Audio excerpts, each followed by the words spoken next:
So why might receiving this form be a good thing? If you're a current student or recent graduate who has received Form 1098-T, you might be able to get added money refunded to you when doing your taxes. Hi, I'm Bette Hochberger, CPA, CGMA. This channel aims to educate you on tax, tech, crypto, and finance-related news. Come learn how to grow and keep your wealth. Today, I will explain Form 1098-T and what it means for college students. So let's go ahead and jump in. Your college or career school may be sending you, or already has sent you, a 1098-T form. Please don't worry, because it may be a good thing. Form 1098-T is a tuition statement used to report qualified tuition and related educational expenses to you and the IRS. So why might receiving this form be a good thing?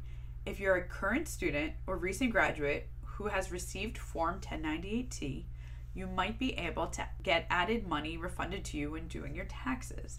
In short, it's possible to claim these expenses as educated-related tax credits. Schools must send a Form 1098-T to any student who paid qualified education expenses in the prior tax year. Qualified expenses include tuition, scholarships or grants, fees required for enrollment, and course materials required for a student to be enrolled.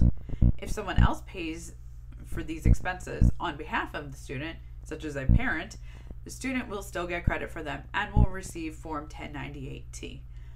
The school must send this form to their students by January 31st, 2023, and must file a copy with the IRS by February 28th, 2023. 1098-T form has updated over the past several years. Before, boxes 2 and 3 were used, and now they're no longer used and they'll show up as empty. Box 2 showed how much the school billed the student during the year, and Box 3 was provided to put a check mark if the school's reporting method have changed. Now, looking at the form, you will see 10 boxes. Let me explain a little bit more about what each one of them means. Box 1, probably the most important, payments received for qualified tuition and related expenses. Boxes 2 and 3, they're empty, no longer used. Box 4, adjustment the school has made to qualified expenses for a prior year. The student may be responsible for additional taxes if that year, if it turns out that the previous year's expenses were lower than they had previously reported. Box 5, scholarships or grants. These may reduce the number of qualified expenses students can use when calculating a credit. Box 6, adjustments to scholarships or grants for a prior year. Again, these adjustments may affect the student's tax liability for the previous year, so the student may have to file an amended return. Box 7, this is a checkbox for the amount if Box 1 includes amounts paid for an academic period beginning January to March of 2023. Remember, this is a form for 2022.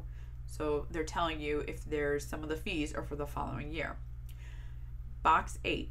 This box is checked if the student is enrolled at least half-time, which is important for a lot of tax credits.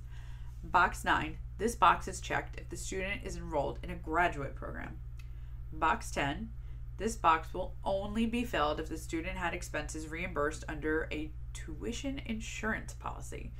These typically go along with an instance where a student is forced to withdraw from school due to medical reasons or family emergencies. If this box is filled in, it will show the amount reimbursed.